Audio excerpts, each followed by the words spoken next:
You ask Tiger to solve. This deals with linear equations with one unknown. The final result is x equals 2. Let's solve it step by step. Simplify the expression. Expand the parentheses. Simplify the arithmetic.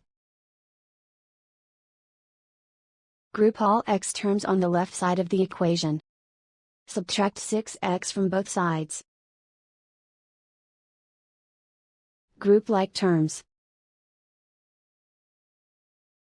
Simplify the arithmetic.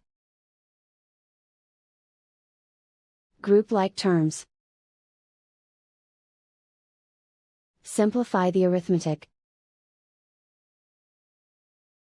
Group all constants on the right side of the equation. Add 4 to both sides. Simplify the arithmetic.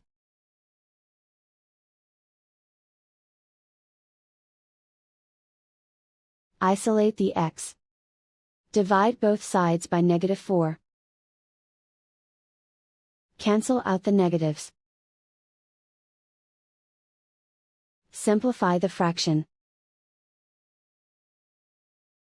Cancel out the negatives. Find the greatest common factor of the numerator and denominator. Factor out and cancel the greatest common factor. And so the final result is x equals 2.